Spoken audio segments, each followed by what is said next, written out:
Hello guys, it's me, Mr. YouTuber who gets more views just spewing his thoughts out into a microphone instead of a 40-minute, highly edited, well thought out video. Anyway, so today I decided to talk about a new topic that just came into my head because, I'm always thinking about Sonic, 84-8, all the time. So one thing that came into my head the other day was essentially Sega and their business practices they've been doing recently are kind of seeming a little scammer-ish.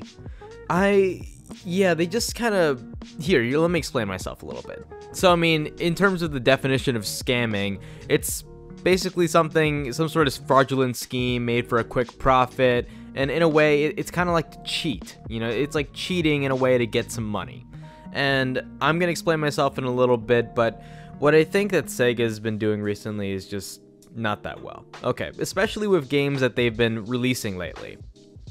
Now, every single Sonic game seems to have been rushed at this point. And now it's caught up to them. For a while, they were able to make it with rushed games. I think Sonic Adventure 2 was made of a pretty rushed development cycle. Sonic 06 was definitely rushed. And then as it got closer to like Sonic Colors and Sonic Generations, those games were rushed a little bit. You could definitely tell that they cutted some corners somewhere, but in a way, somehow the game turned out to be a good product.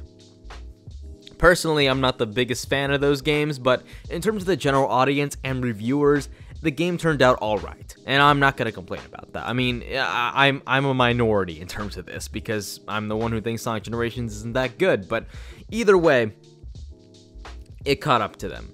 Sonic Boom Rise of Lyric, that game was very rushed. They lost $20 million, and that was the biggest L Sega's taken in a while. So Sonic Boom Rise of Lyric, that came out hella rushed, hella unfinished, and then came Sonic Lost World. We're not going to talk about Sonic Lost World, but let me talk about another rush game that came out. Sonic Forces. Yep, the game was definitely rushed, only 1 year of actual development time, and the rest of the time was spent for making the engine. In terms of what I see Sega as being kind of scammers in a way is because they think they can get away with this. They think they can get away with these half-baked, unfinished products and just rush them out and get sales from them. It's like they realize that, it's like at a certain point they realize that, hey, we were able to rush a few games and they turned out alright, so let's keep rushing them out and see what sticks. And it bit them in the ass this time, because now they released a totally rushed product and it was pretty mediocre. It ranges from I liked it to mediocre to I absolutely hate the game. And it's kind of more on that mediocre to bad range of games. So definitely what I think Sega is doing right now is they got to stop with this practice of rushing these games and just releasing these games and just, they're not finished. It's like Sega's trying to steal from you essentially. They're like, hey, we didn't work too hard on this game, but since you're a loyal Sonic fan, a loyal Sega customer, we know you're going to buy it. So I hate that they have that mentality. I'm pretty sure, I'm sure like some of the people in PR, like Aaron Weber, they don't think that. But definitely on the business side of Sega, and more so on the Sega of Japan side, that's what they definitely think. Especially to us Americans, Over there in Sega HQ, they're probably like, oh, the American like good Sonic game? No, they don't like good Sonic game. Let's release half-baked Sonic game. Only 2-day development time. Stuff like that where it's so stupid, and I'm pretty sure that they've kind of caught on that there are some Sonic fans that no matter what will always buy the Sonic game, and there are some Sonic fans who are so blind and they don't have their own opinions that they're probably gonna like the Sonic game regardless. There are those people which are essentially fanboys. Now, or fangirls, or fan transsexuals, whatever you guys want to talk about. But anyway, what I'm getting into with the whole loyal customer base is I feel like for a while Sega's been kind of cocky. They're like, hey, there are some Sonic fans who will always buy the next game, and that's true. There are Sonic fans who will always buy the next game. I think I'm one of those. But I'm honestly, after Sonic Forces, I'm kind of iffy in terms of Sonic. I probably won't be getting the next main Sonic game unless it's definitely something really good. And I think that's gonna keep coming out if they keep releasing these 1-year development time games. You know, they're eventually going to lose their loyal fan base. And one thing one of my pieces of evidence that I have for this mentality that I have, that Sega knows that there are some Sonic fans who no matter what will eat it up and just buy whatever, it's the Super Sonic DLC. Remember when that cost $2? Yeah, sure, it was going to be free for like a month or something like that, but remember when it was going to be paid DLC? $2 for Super Sonic, something that's always been in the games.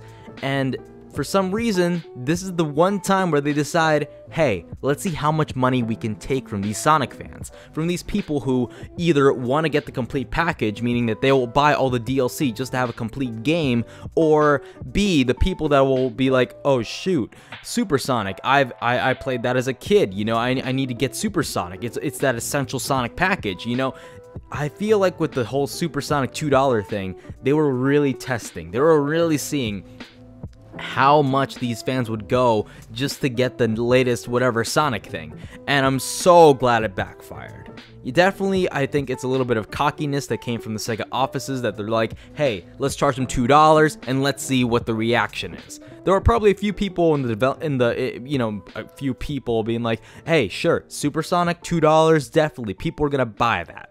I'm so glad it flopped. But definitely what I think is Sega's coming off as a little scamish and just a little crooked. You know, I feel like at this point, I mean, honestly, this could be because of the Sonic Boom $20 million being lost. You know, it could be due to that Sega has some money issues. But definitely what I'm thinking is that what Sega's been doing recently, it comes off as a little scamish. When you think of it in a certain way, that they're releasing these products that don't really work that well, and you know, they haven't really worked on it too much, and they're kind of just coming out as these cheap little products that they try to hype up as something big or revolutionary, when in fact it's not. In fact, they were charging $2 extra for something that's always been there. When you think of it that way, the people at Sega are kind of scammers. Oh my god, it triggered me a little bit, just the fact that they were gonna do this, but you know, that's kind of their mentality right now. They've had Sonic games coming out for years now. They get a little cocky, they release a bad game, and boom, bites them in the ass. I'm so glad that happened, and I'm just saying, I hope that Sega changes this mentality, because honestly, it's not good. It's not good, and it's not good in the eyes of people, and also in the eyes of your loyal fans. You know, I think it's just more insulting that they're gonna charge $2. That they were gonna charge $2 for something that's always been there, complete package. But they just wanted to see how much money they could squeeze out of the Sonic fans and the loyal Sega fans. That is a dick move, Sega. I'm so glad the fan reception was so bad, you had to basically cancel that entirely. But just so you know, Sega, you have to stop these kind of scamish practices. Honestly, at this point, a lot of the Sonic fans that grew up in the adventure days, they're getting a little older, they're getting a little wiser, and they definitely know not to play with your stupid games, Sega. Sure, you might have a lot of little kid fans, but also you have to realize that there's a lot of your fans from the 90s and the adventure days, which are getting older, and they're gonna catch on to what you're doing. Honestly, the $2 DLC would have maybe worked for like the 8-year-old who doesn't even know that Super Sonic was in the past games, and you know, he just uses his parents' credit card, $2, Super Sonic. But you gotta know, Sega, you're not gonna fool your entire fan base like that, especially the older ones.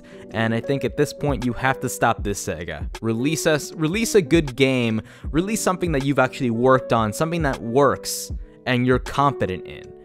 Don't try to release these little shady games, these little shady practices of copying and pasting into new games. Don't do it. We're gonna catch on to you, and we're gonna make that flop, just like we did with the Super Sonic paid DLC.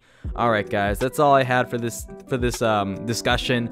If you guys have anything to add, you know, maybe you guys have something else you want me to talk about, you can always tell me in the comment section below. I'll be sure to give my opinions on that, but aside from that, I'm gonna go for now. So, see you guys.